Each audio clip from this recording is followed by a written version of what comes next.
Hey everyone, welcome back to another video. Today we will be going through all of the books that I read from April to June. So basically it's a Q2 reading wrap up. I'm just trying to count and see how many books I read. 16 books. That's a lot more than I thought. But hey, a win is a win is a win. Let's just run through them. Starting from the beginning, which would be The Locked Door by Freida McFadden. According to my, what's this app called? Storygraph. I gave this book a 3-star. It's a fiction thriller and it is supposed to be, I think this was probably like my least favorite Freida McFadden book I've read so far. The premise is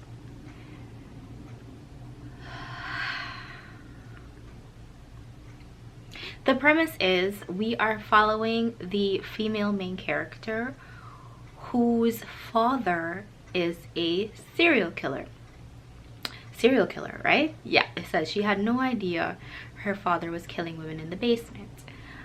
And now we're flash forward into the future where I think the female main character, she either is the, no, she's not the main doctor there, but she works at a clinic and a bunch of her patients are starting to go missing and she's starting to look suspicious for the death of these patients.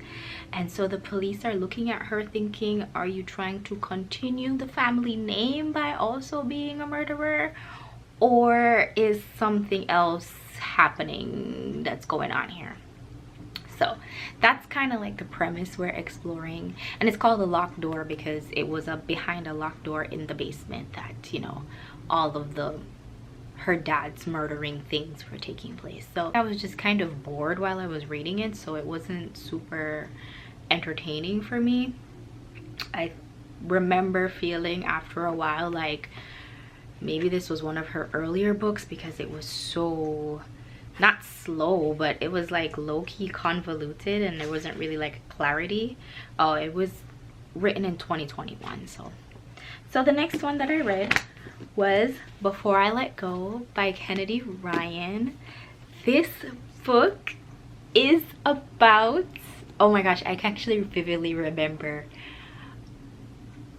especially like the ending of this book. So okay, yes, they're co-parenting and running a business together, and then, you know, because they are, according to like this universe, they are like soulmates, they're meant to be together, that basically the first time that they fell apart was just like a glitch in the matrix. And so something happens and they're starting to kind of explore being together again. So it's like a second chance romance, but like the stakes are higher because it's kids, it's marriage, and it's a business that they run together. So this book was so wonderfully written. I felt like every time the author changed scenery, I felt like I was in the book with them. And then I loved like the friendship that they talked about between the female main character and her two best friends, which is what the other two books in the series are. I love the friendship. I love the way they talked about very female specific topics in this book. Sorry, there was a fuzz. I love the way they talk about very female specific topics in this book. I love the way she, like, I was kind of overwhelmed with all of the emotions and how well it was described, but it was beautiful. It was a beautiful love story. I would 100% recommend this book. I gave it a 5-star. That took way too long for me to talk about that. Let's go to the next one. Oh, the next one I don't own. I read it from the library. It's called Wild Card by Elsie Silver. It was Rose Hill number 4, the 4th book in the series. The only reason I read it was because I did not even know the 4th book in that series was out. So basically, there's an older guy and a younger girl. They're supposed to be both getting on the same flight somewhere, but I think there's like a snowstorm or something, and fate would have it, they just happen to strike up a conversation and spend the time that they're waiting for another flight together. And it low-key, they kind of like, you know, kismet, they kind of fall in love there. But something happens and they just have no contact for the next however many months, years, months, right? A year later. And then somehow, some way, a year later, they to meet each other again. And, you know, thinking about like the spark that they had a year ago and the situation that they're in now, and how it wouldn't be smart for them to pick up back where they left off. We follow them trying to kind of navigate their emotions and process what happened last time, and kind of like discover themselves in the present. I gave this book a 4-star. Did I give a review? I didn't write anything down. I remember feeling kind of bored in it, just because I feel like Elsie Silver, this series particularly, was not her best work. My favorite series of hers was the, I don't know what it's called, the one with Flawless and Heartless and whatever. That series I loved, but this one was kind of like a cool 3.5 to 4-star series for me. It was still lovely, it was very enjoyable, but I'm not sure how, I mean, the drama was there, but I'm not sure how much I would recommend that one specifically to anyone. Now, the next 3 books, I own one of them, but I gave it to my boyfriend because he wanted to read it purely because of the title. So I read I Got Abducted by Aliens, Now I'm Trapped in a Rom-Com. I read That Time I Got Drunk and Yeeted a Love Potion at a Werewolf. And then I read That Time I Got Drunk and Saved a Human, all by Kimberly Lemming. And the first one I read, the Aliens rom-com book, was by far my favorite of the 3. It's also her most recent of the 3, and I'm waiting for book 2 in that to come out. I have been stalking the Indigo website since I even learned that there was a second one. It doesn't come out until like the middle of August, so that's upsetting. But the first one is so funny. It is very, very spicy, but it's like she's the spice is not between humans, it's between human and aliens. So it's a little bit weird because you're trying to figure out how things are working, but also like not at the same time. I don't know, it was weird.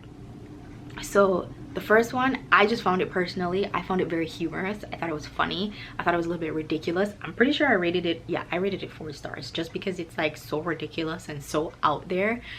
Basically, the title is exactly what it says. This woman is out doing her life things. She gets abducted by an alien, and then on the alien planet, it's like the aliens are trying to recreate something, and they end up putting every single trope or every single research that they did into rom-coms on Earth on this island or on this planet, and it's basically just an experiment for reproduction, I believe. So that's why she as a human ended up on the alien planet.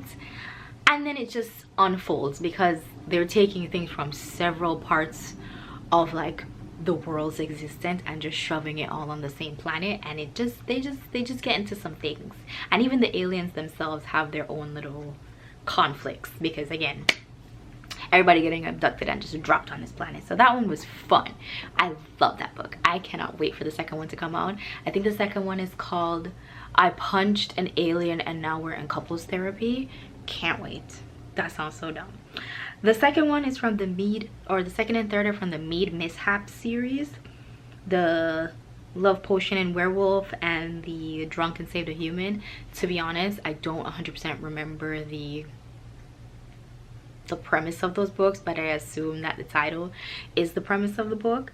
I gave them 3 stars each, and I think they were just like a fun little, I was trying to get back into reading anything really, and I was just like, I found like something good with the alien rom-com book. Like, it was just a fun time for me, and I was like, I really want to have fun. Those were those three. It was just a fun little fast read. Definitely not recommended for younger people because it's very, very, very, very explicit, to say the least. You can flip the explicit ones and it would still be a pretty funny story. The dialogue is actually very funny in there, so there's that. The next book I read, don't fall, is The Night We Met by Abby Jimenez. Personally, okay, I think I give this book 5 stars.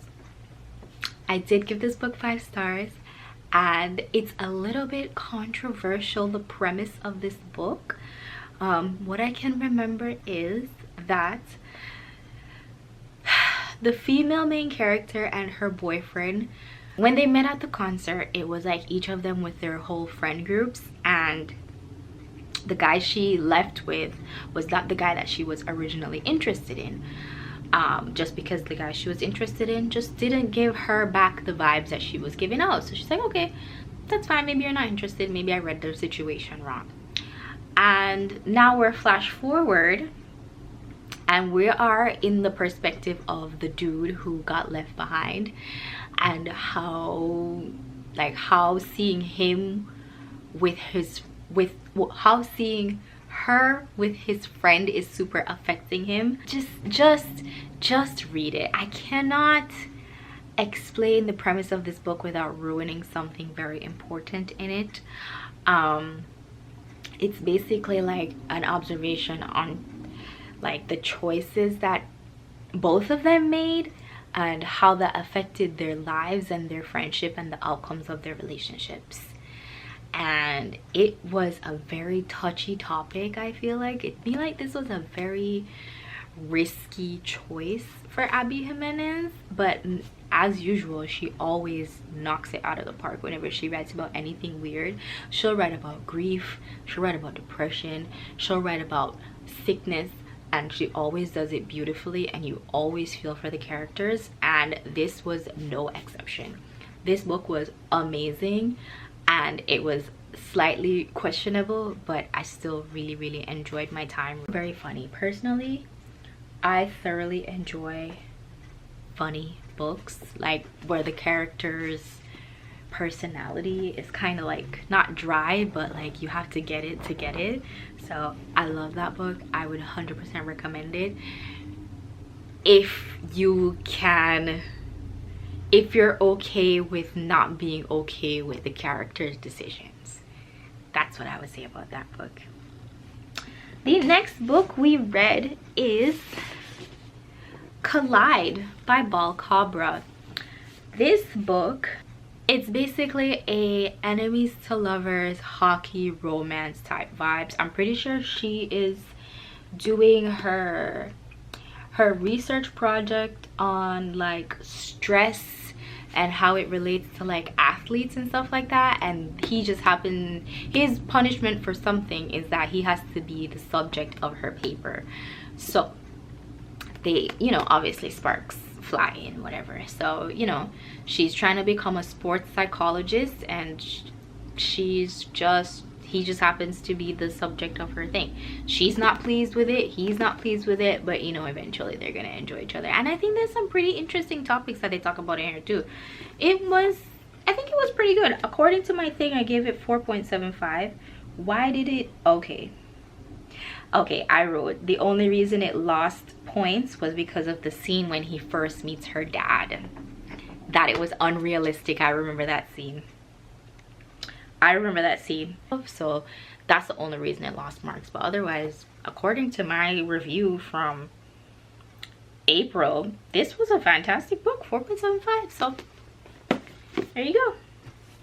The next is the first actual book by an indie Black author that I had never heard of. This is called Sparks Fly. Is this the one when... This one is funny. Sparks Fly by Zakiya N. Jamal. Basically, this woman visits a sex club for the first time so she can lose her virginity. And it turns out, and you know, she doesn't actually lose her virginity there. Something happens at the club where nothing between her and the person she was interested in worked out. So she goes to work the next day, she's regaling the tale to her friend, and it turns out that the dude who she was super interested in and he was interested in her is now her boss at her company. So we are trying to navigate that, including, well, he's not her boss, but he's her boss's brother, and like companies are collaborating, and so she has to deal with the boss's brother, with her co-workers being skeptical of all of the new things that are happening at work, and also her like discovering her sexuality and also her relationships with her friends. It's actually a pretty good book. I actually really enjoyed this. I think I gave it 4 stars. Yeah, I gave it 4 stars. It's very funny. Again, I love people who have like semi-dry personality, who just gives like realistic vibes, you know what I'm saying? It didn't seem too, well, minus the sex club part, it didn't really seem too far-fetched, a lot of the topics that they were talking about, and I really enjoyed my time with this book, I think. So Sparks Fly, and I had never heard of that author in my life ever anywhere. So okay, the next book I actually do not own, and it's called Revolve by Ball Cabra. Apparently I gave it a 3-star, but to be honest, I don't even remember what it's about. It says she's an Olympian figure skater. Oh, and she had like a life-altering accident, and I believe that now she's rebuilding her confidence with a hockey player. So, and you know, they end up liking each other. That's what that one was about. I don't know, I feel like it was probably super generic. That's why I gave it a 3-star. And low-key, anything with hockey now kind of feels like a ripoff of Heated Rivalry, even though that wasn't even the original hockey romance. Everything just reminds me of Heated Rivalry. Wow, this is called Just This Once by Lena Hendricks. I don't know, I think I probably got this at Walmart or something. No, I didn't. I think I got it at the Indigo. Look at that. Wow, this is a gorgeous book. What the heck? I don't even know what this is about. I gave it 3 stars, so clearly I didn't really care that much about it. But it says, sparks fly in a coastal Michigan town between the fire chief's daughter Emily and sexy local firefighter Whip, as they try to resist the heat building between them in this spicy small-town romance from best-selling author Lena Hendricks. And then the final thing, oh, I think she has like a one-night stand with him. I think she has a one-night stand with him, and then she discovers that he's a firefighter, and she has like her own personal rules about not dating firefighters. And so now that he is moved to her town, she's just like, oh, I'm gonna have to see this dude everywhere now.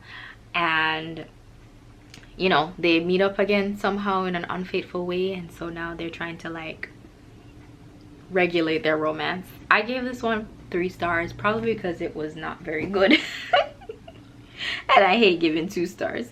The next one is Willing Prey by Ali Oleander. Oh, this one I got because of, I went to this bookstore called Hopeless Romantic.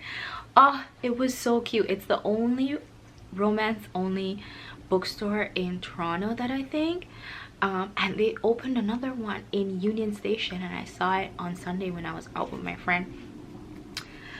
I was so surprised to see it there. They have like a little storefront there. So this is from Hopeless Romantic bookstore. It's called Willing Prey. I just wanted a romance that I had never tried before.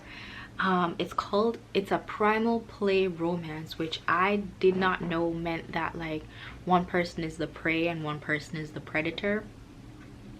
And so that's how they get their rocks off, is with like one person chasing the other, but like legitimately chasing the other through the woods, which is cool.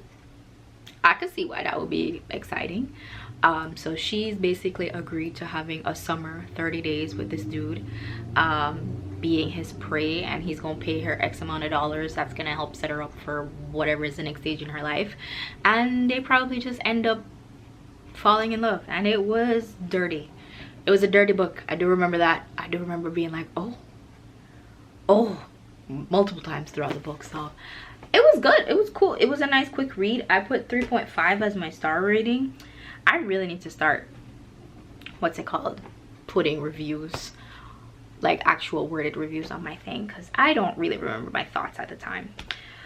Next is Our Vicious Oaths by N.E. Davenport. I listened to this.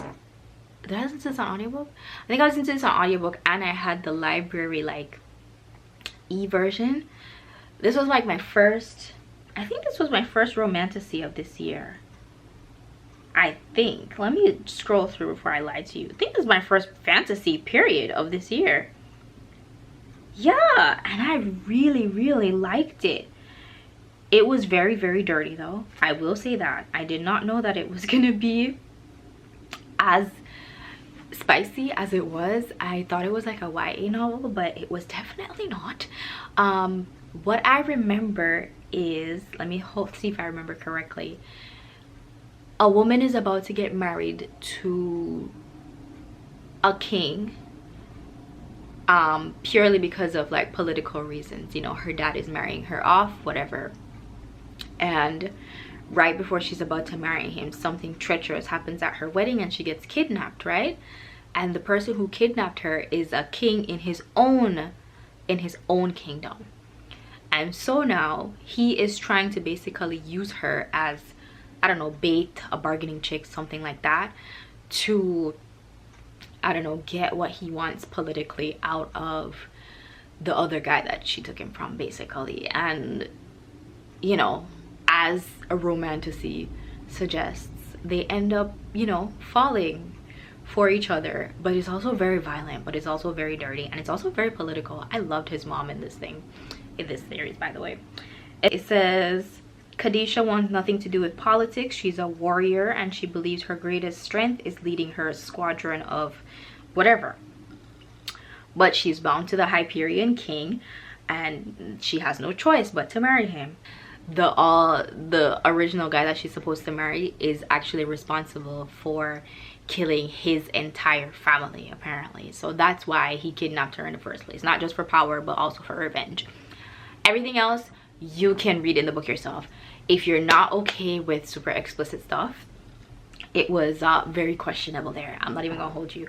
For a while, I was just like, let me just I just had to flip through the sex scenes, because I was like, bro. To be fair, it's not that much. I would say maximum like 15, maybe 20% of the book is spice. The rest of it's just really, really interesting politics and magic system. The next 3 books is the This Woven Kingdom, the first 3 books in the This Woven Kingdom series, which I have been enjoying a lot. I have started the 4th and final book in the series, and I'm waiting for my paperback copy to come in the mail. I think it's supposed to come in August as well. Basically, it's a forbidden romance based on Persian mythology, which is so interesting. So it says This Woven Kingdom is a story of clashing empires, forbidden romance, and a long forgotten queen who must claw her way through darkness to reclaim her throne, rebuild her kingdom, and save her people from the half lives they've been forced to live. So basically, the queen is a woman who is not woman, she's like young. She's been forced to kind of pretend to be a human, but she's not. Imagine she has like super powers, but she doesn't really know how to do them because her entire family was decimated, right? And so now she's forced to be like a basic servant, and then one day somehow it happens that she has some kind of interaction with the prince of the kingdom where she lives, and so they start like a little bit of a, not really a romance, but like there's a bit of intrigue with each other. And of course it's at the same time when, you know, his father figure is telling him, yo, you gotta start thinking about getting married and taking over the kingdom and stuff like that, and he's really contemplating using this long lost queen of like a rival kingdom as his queen. So We see like the political outcomes of that, and then we see, I can't tell you what else we see, but we see a lot of things in this series, and I really love it. It's not steamy at all. I'm pretty sure it's a YA series, and it is very entertaining enough that I would read 4 books about it and would still be interested in it like a month later. I started reading the 4th book and I'm already just like, it like throws you straight into it. And that's a good thing about this series is, yes, it ends on a cliffhanger, but the next book picks up exactly at the cliffhanger, kind of like it's like the same continuous chapter. It was very entertaining. It's gripping. It keeps you on the edge of your seat. All of the little things that you discover throughout it, the reasons people are doing things that they do, how characters are changing when it comes to like the plans and power and like wealth and all that fun stuff, the things that people are doing to stay in power. Oh my gosh, oh my gosh. I would highly recommend, if you are okay with reading a fantasy that's longer than 2 books. Generally speaking, I don't be liking to read them. As I said, this is like the only other fantasy series I've read this year, and I'm really happy that I read it. I really wish it ended at 3 books, but that's just because of my own attention span issues. Anyways, that is all of the books. Those are all of the books that I have read. This is only half. I can't lift up the other half. My arms are weak. Oh, this is such a pretty color palette. These are all of the books that I've read for the past 3 months. Hope you guys enjoyed this video. I hope you had some good recommendations. I hope to see you guys in the next video, and I hope you have a great day. Thank you so much for staying this long. Bye.